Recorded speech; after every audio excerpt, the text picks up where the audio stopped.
Un cordial saludo para todos. Continuamos con estos espacios de conversación con nuestros aliados desde Communicate para poder generar espacios de diálogo y reflexión acerca de temas de comunicación, de gestión del conocimiento, de ética y cumplimiento, como es el caso de hoy con Fernando Senties. Fernando es un aliado nuestro desde hace algún tiempo ya y es el CEO de la empresa Amitai, que es una empresa que tiene presencia en varios países de América Latina, enfocada principalmente en temas de ética y cumplimiento. Para ello yo quiero saludar a Fernando y darle paso y pedirte, pues primero agradecerte, Fernando, como por poder disponer de este tiempo con nosotros y que nos puedas contar rápidamente qué es y qué hace Amitai, por qué existe Amitai. Gracias, Julián. Al contrario, es un placer saludarte y a todas las personas que nos escuchan. Te platico qué es Amitai. Amitai ha sido una empresa que ha evolucionado. Nuestro eslogan es, y eso resume todo, elevar la cultura ética organizacional. Desde que Adam Smith habló en su libro de Wealth of the Nations, la riqueza de las naciones, decía que las empresas, para que el capitalismo funcionara, las empresas tenían que tener la capacidad de autorregularse y que si eso no sucedía, entonces los gobiernos iban a regular a las empresas. Las empresas tienen un conflicto. Por un lado, tienen que generar riqueza y por otro lado, tienen una misión social que tienen que cumplir y eso es un dilema ético. Entonces, los escándalos de corrupción, los escándalos de fraudes que han plagado nuestra sociedad en los últimos 20, 25 años han llevado a que surjan muchas leyes e iniciativas en todo el mundo para obligar a las empresas a implementar programas que se llaman programas de integridad o programas de ética y cumplimiento. Esos programas de integridad requieren que las empresas tengan pues una serie de controles, elementos, herramientas para asegurar que elevan la cultura ética organizacional. Entonces, en Amitai nos dedicamos a desarrollar soluciones tecnológicas, que son básicamente las herramientas que necesitan estas empresas, y a dar consultoría a algunos clientes que nos lo solicitan para poder implementar esos programas que empiezan desde el elaborar un código de ética, un código de conducta.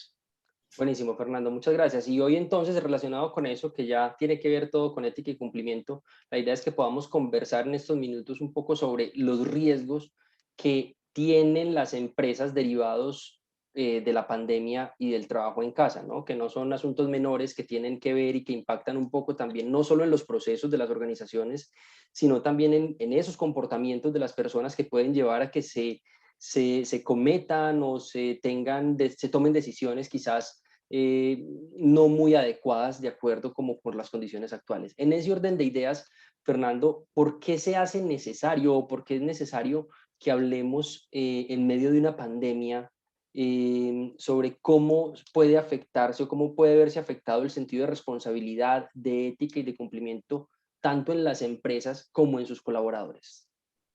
Mira, es muy buena pregunta. Las empresas están expuestas a muchos riesgos por incumplimiento de ciertas normas.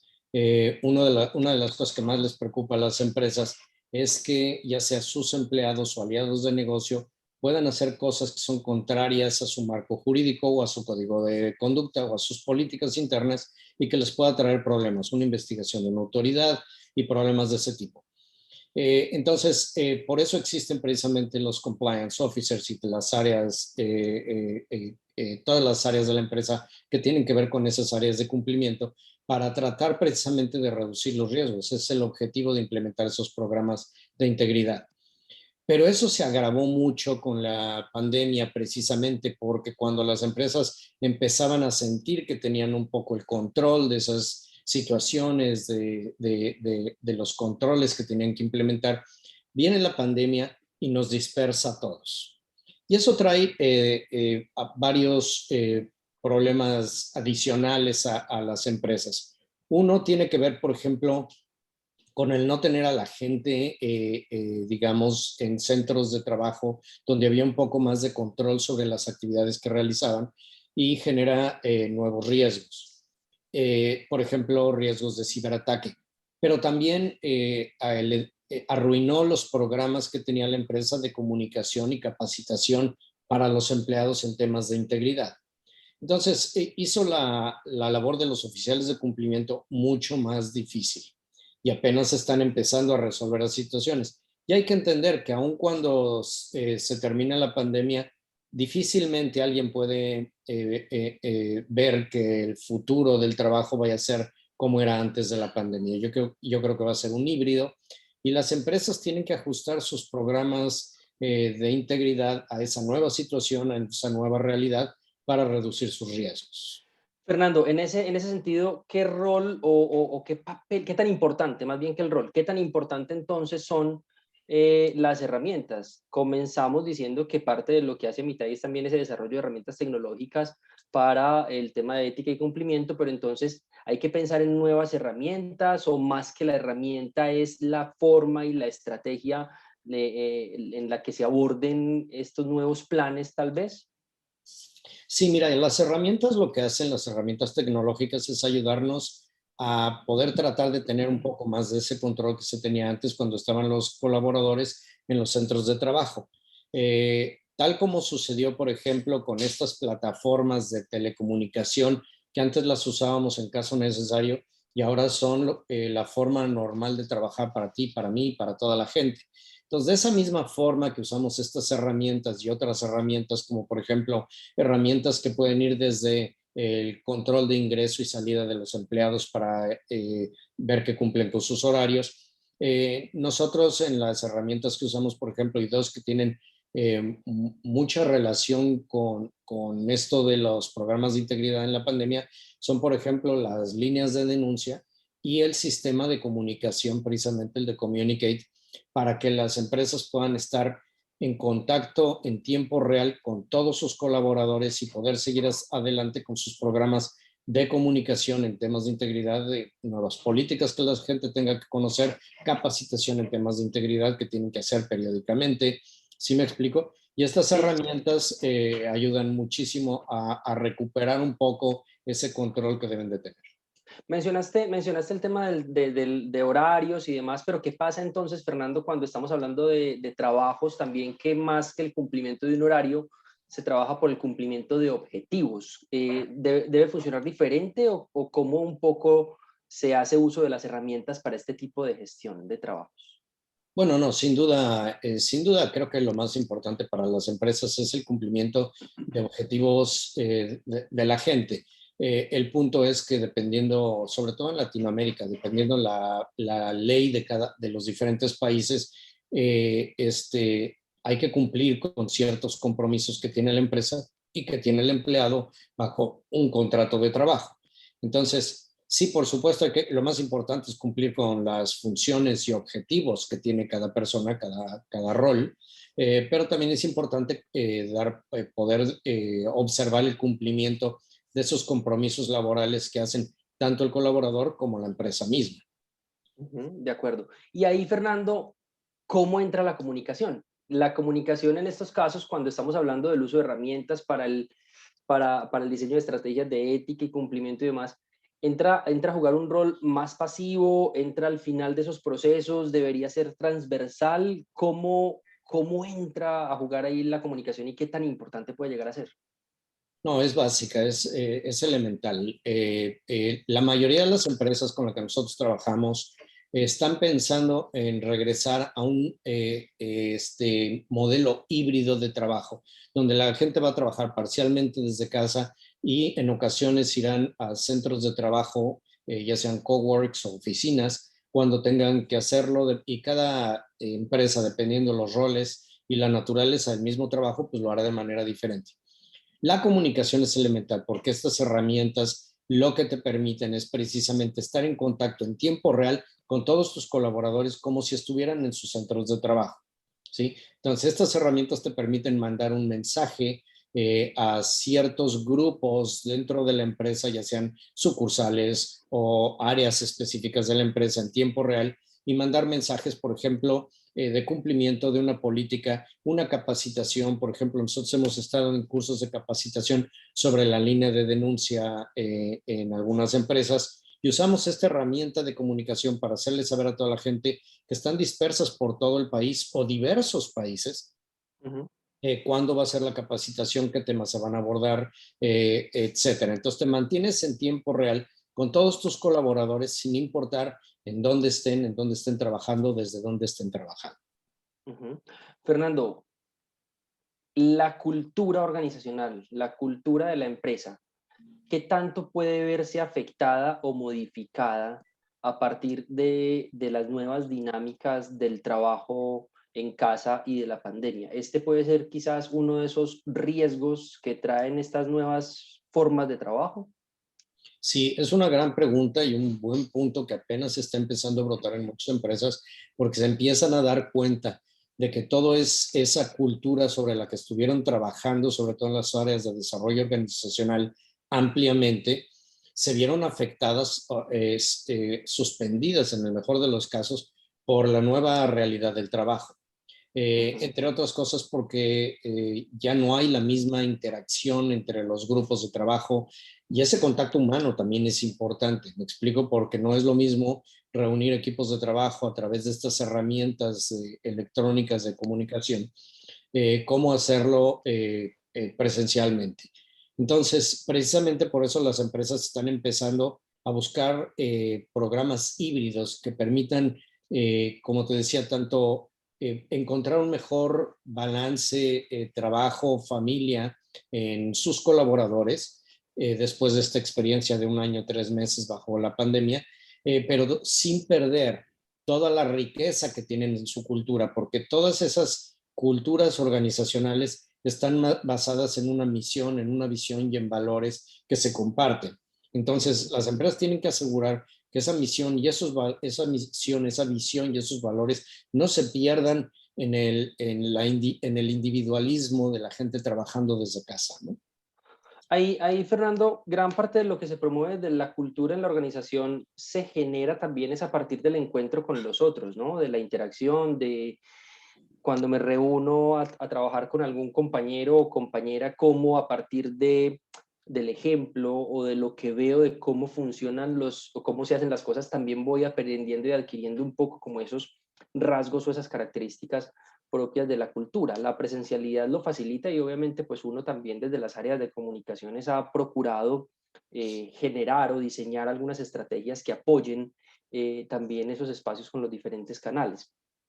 Pero me voy a ir al lado de si yo soy un empleado nuevo en una organización en este momento y cuando ingreso como empleado nuevo, trabajando completamente desde casa de manera remota, de qué forma quizás se pueden empezar a promover o a generar esas relaciones que me permitan a mí como empleado o bueno, o como empleador decirle a un colaborador que hay una forma de hacer las cosas, quizás nombrarlo a hacer lo correcto, ¿cierto?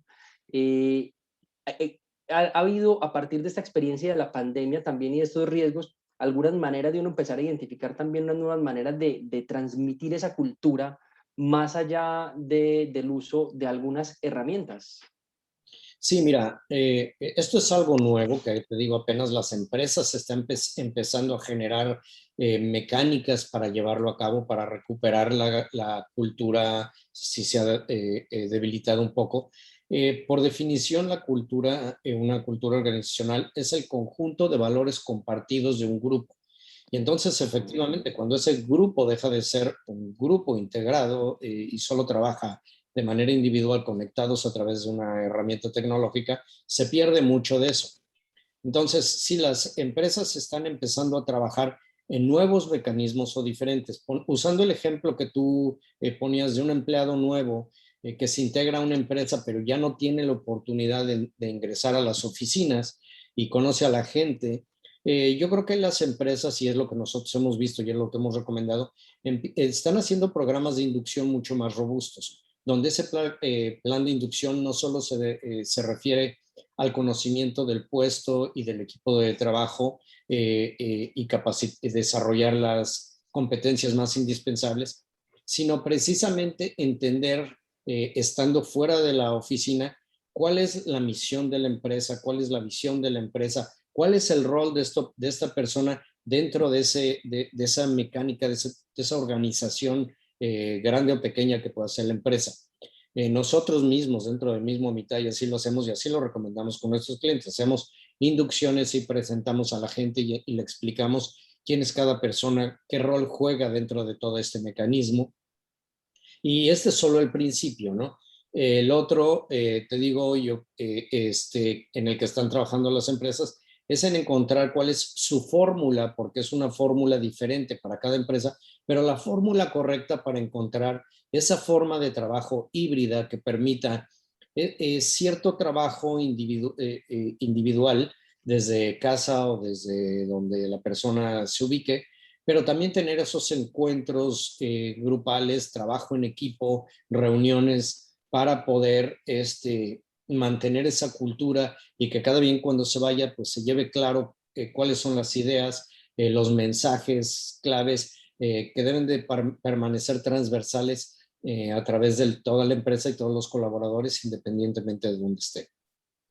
Fernando, y el tema del mejoramiento continuo, las empresas por lo general estamos procurando o pensando todo el tiempo en cómo hacer mejor nuestras cosas, tanto en lo que tiene que ver con procesos internos como lo que tiene que ver con procesos externos asociados a nuestros clientes o a nuestros usuarios. Ese mejoramiento continuo al que siempre apostamos en las organizaciones, se ha puesto en riesgo, han identificado de pronto ustedes desde Amitay si eso se ha puesto en riesgo a partir de la pandemia o por el contrario antes se ha potenciado porque ha obligado a que tengamos unas mejores prácticas, unos mejores procesos, unas mejores políticas frente a los temas también de responsabilidad, cumplimiento y ética en las organizaciones? Sin duda se vieron afectados y seriamente, porque la mayoría de las empresas que yo conozco se pusieron en modo de supervivencia. La mayoría de las empresas empezaron a recortar gastos y presupuestos, en muchos casos despedir gente y obviamente se enfocaron en todo lo que era la supervivencia de la empresa, los insumos y las salidas para mantener la supervivencia. Entonces, entre otras cosas, y algo que yo vi muy de cerca, es los programas de integridad se vieron recortados de la misma manera, afectados, detenidos, cuando menos, en el mejor de los casos, proyectos de crecimiento y expansión que se tenían se detuvieron. Entonces, sí ha habido una afectación. Sin embargo, todas las empresas que han sobrevivido la pandemia están pensando ya en un rebote económico, en una recuperación económica. En cada país es diferente y cada país tiene sus planes diferentes, pero las empresas todas ya están pensando en una recuperación. Y esto las ha llevado también a innovar, a encontrar esa reingeniería que les permita volver a crecer y crecer en todos los sentidos, crecer en su producción, crecer en sus ventas y también volver a implementar todos los programas que se quedaron detenidos cuando la pandemia pues golpeó al mundo, ¿no? Finalmente, Fernando, para ir concluyendo, lo comentamos un poco al principio, es el asunto de la conducta de los colaboradores, de las personas en la dinámica del trabajo en casa. No es fácil trabajar en casa, o por lo menos, si bien ha sido 1 año y 3 meses, un poco más de aprendizajes, pues creo que en un comienzo fue también difícil entender el tema de los horarios, el tema del respeto de los espacios, el compartir con las familias. Eso genera claramente unos cambios y quizás unas alteraciones en algunas personas o en algunos colaboradores que pueda llevar a tomar decisiones o tener comportamientos quizás por fuera de lo establecido en lo corporativo. Esos asuntos conductuales del empleado, desde la experiencia que has visto en este año de pandemia un poco más, ¿qué tanto las empresas y las organizaciones están trabajando en ello, no solamente en los procesos y demás, sino en mantener ese bienestar y, esa calidad de vida desde el punto de vista de la salud mental, del equilibrio emocional de los colaboradores, para que todo fluya en armonía? ¿Eso se está haciendo? ¿Se debería hacer? Sí, se tiene que hacer sin duda alguna, pero no es fácil precisamente cuando no tienes a la gente en los centros de trabajo. En México, por ejemplo, así como lo hay en Colombia, hay una norma que entró en vigor recientemente, es un poco más de 1 año, que es la NOM 035 del riesgo psicosocial.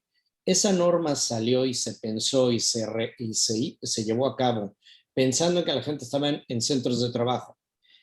6 meses después de que entra en vigor, nos pega la pandemia y toda la gente se va a trabajar a su lugar. Entonces, ¿qué es lo que están haciendo las empresas y qué es lo que estamos recomendando nosotros que hagan? Que hagan encuestas, porque es muy difícil saber cuál es el estado mental y de ánimo de las personas cuando están trabajando desde casa. Ha habido muchos casos de gente en estado de depresión. Yo conocí un colaborador de un aliado nuestro muy cercano en Ecuador, un joven de 30 años que se suicidó. Oh, Y nadie lo supo, nadie lo vio venir y fue una verdadera tragedia. Entonces, lo que nosotros estamos recomendando a las empresas es precisamente que hagan esas encuestas para que puedan seguir sabiendo, aun cuando la gente esté lejos, cuál es su sentir, cuáles son sus prioridades, cómo van, cómo sienten lo que la empresa está haciendo, qué debe hacer la empresa nuevo, dadas las nuevas circunstancias. Pero esas encuestas nos sirven para saber cuál es el ánimo generalizado de las personas y en algunos casos, como en el de la NOM 035, identificar esos casos específicos que son de riesgo. Y por ahí, supuesto, implementar programas que puedan exacto. ayudar este, a acabar o a disminuir esas tensiones.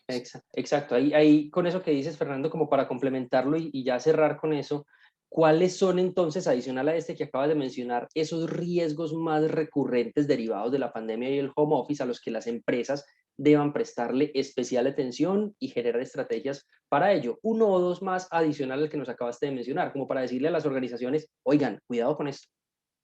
Mira, yo creo que las empresas tienen que hacer conscientes a sus colaboradores de los riesgos a los que están expuestos al trabajar lejos de casa.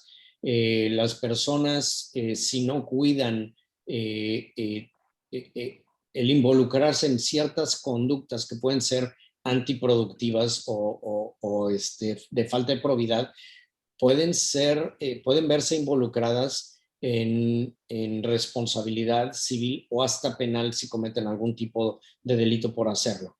Y sucede, lamentablemente sucede. Pero te digo, también hacer esas encuestas con dimensiones muy amplias para que puedan conocer si algunas personas, por ejemplo, están muy contentas trabajando desde casa, pero otras no. Otras ya no pueden esperar para regresar a los lugares de trabajo. Entonces, es importante que antes de que tomemos esas acciones en la empresa, conozcamos cuál es el sentir de cada una de las personas y de ciertos grupos como tal, como grupos dentro de la empresa, para que Así la es. empresa, antes de empezar a hacer esos programas de recuperación, implementar nuevamente esos programas de crecimiento, pues tenga los elementos de cómo deben de ser para que se integre a su gente y la gente se sume a esos proyectos, pues como la parte más importante que son. Así es. Fernando, muchísimas gracias. Creo que ha sido muy valiosa la información que compartimos en este espacio. Este es el primero de algunas charlas o algunos espacios más de conversación que probablemente vamos a tener sobre temas asociados a ética, cumplimiento, riesgos, comunicación y todo lo que nos interesa a nosotros y nos apasiona también desde Communicate y desde Amitai, por supuesto. Muchísimas gracias, Fernando, por tu tiempo y esperamos tener otro espacio de estos más adelante también. Al contrario, Julián, muchas gracias por invitarme. Y sí, hay infinidad de temas que podamos ir abordando poco a poco, como la privacidad de datos personales, como prevención del lavado de dinero y muchas cosas, y cómo se interconectan todas estas áreas de comunicación, recursos humanos, auditoría oficial, de cumplimiento, etcétera. Buenísimo. A todas las personas que nos vieron en este espacio, muchísimas gracias. Estuvimos hoy con Fernando Senties, CEO de Amitai. Hasta un próximo encuentro. Muchísimas gracias.